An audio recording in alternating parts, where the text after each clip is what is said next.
And now I, Moroni, would speak somewhat concerning these things. I would show unto the world that faith is things which are hoped for and not seen. Wherefore, dispute not because ye see not, for ye receive no witness until after the trial of your faith. For if there be no faith among the children of men, God cannot do miracles among them. Wherefore, he showeth not himself until after their faith. Ether 12:6-12.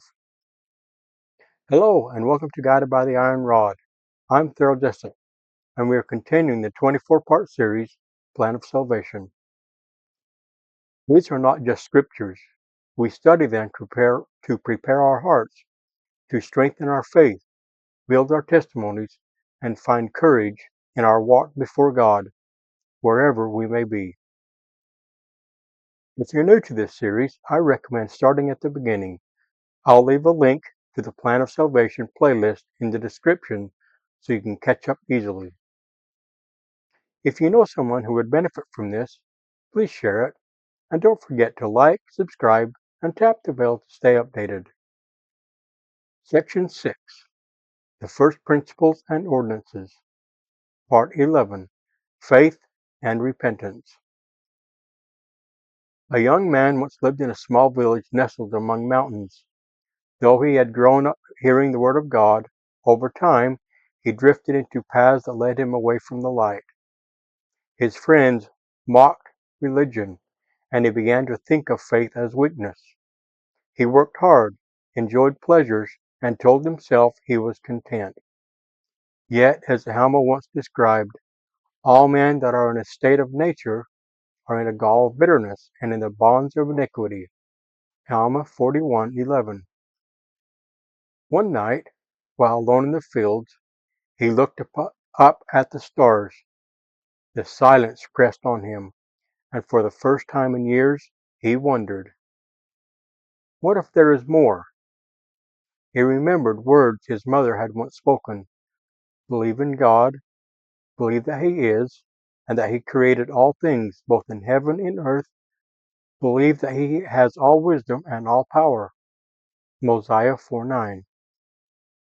Faith begins in just such a moment, a seed planted in the heart. Alma taught that faith is not to have a perfect knowledge of things. Therefore, if ye have faith, ye hope for things which are not seen, which are true. Alma 32:21. This young man did not know, but he hoped.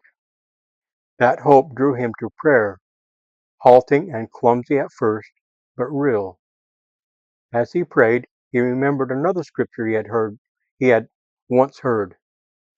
If ye will repent and harden not your hearts, immediately shall the great plan of redemption be brought about unto you. Alma 34:31. Repentance seemed daunting. He thought of his past choices and felt unworthy. But then the Spirit whispered, teaching him that repentance is not punishment, it is the way back. As King Benjamin taught, true repentance means we believe that you must repent of your sins and forsake them and humble yourselves before God and ask in sincerity of heart that he would forgive you. Mosiah 4:10. The young man thought of Christ. He remembered hearing that Jesus had prayed on the cross, saying, Father, forgive them, for they know not what they do. Luke 23:34. Did such mercy apply to him? It was then that he realized faith and repentance are not separate steps, but companions. Faith in Christ leads to repentance, and repentance deepens faith. The Articles of Faith declare plainly, we believe that the first principles and ordinances of the gospel are, first, faith in the Lord Jesus Christ. Second, repentance. Articles Faith 1:4. These two are the foundation of the covenant path. As his prayers grew more earnest, the young man began to feel a change of heart. He felt what Alma the Younger described after his own conversion. I was harrowed up by the memory of my sins no more, and oh, what joy and what marvelous light I did behold. Alma 36:19-20. Though his burdens were not gone all at once, he felt strength to lay them before the Lord, trusting that through the atonement of Jesus Christ he could be cleansed. Faith is never static. It requires action. As James counseled, let him ask in faith, nothing wavering. James 1:6. The young man chose to act on his prayers, returning to the scriptures daily. In the quiet hours of study, he discovered the promise Moroni gave. If you shall ask with a sincere heart, with real intent, having faith in Christ, he will manifest the truth of it unto you by the power of the Holy Ghost. Moroni 10:4. These words became his pattern. Repentance, too, became an ongoing process. He remembered Alma's counsel to his son Shiblam. Cry unto God for all thy support, and when thou risest in the morning, let thy heart be full of thanks unto God.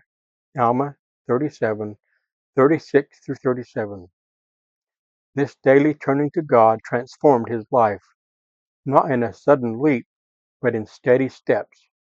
He stopped mocking sacred things, began serving his neighbors, and quietly made restitution where he had wronged others. The villagers noticed a change. Some doubted his sincerity. Others questioned whether such a transformation could last. But he pressed forward. He remembered Nephi's bold testimony. If ye shall believe in Christ, ye will believe in these words, for they are the words of Christ, and they teach all men that they should do good. 2 Nephi 33:10. Through faith and repentance, he began to understand grace. He read the Lord's own word. My grace is sufficient for all men that humble themselves before me. Ether 12:27. No longer did he see repentance as a one-time event. It became a lifelong privilege, a chance to grow ever closer to the Savior. One evening, as he reflected on his journey, the words of Alma echoed in his heart. If ye have experienced a change of heart, and ye have felt to sing the song of redeeming love, I would ask, can ye feel so now? Alma 5:26. He realized that faith must be nourished continually and repentance must be ongoing, for this is how disciples endure to the end. His story is not unique. It is the story of every soul who turns to Christ.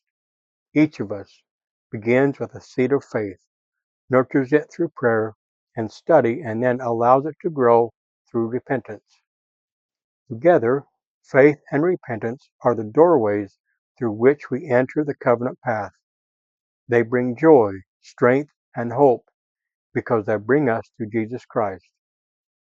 As we experience faith in Him and repent daily, we discover for ourselves the truth of Alma's testimony. There can be nothing so exquisite and sweet as was my joy. Alma 36:21. For a more detailed study of the first principles of the gospel, see my playlist, First Principles of the Gospel. The link is in the description. In the name of Jesus Christ, knowing I am accountable for how I use His name. Amen.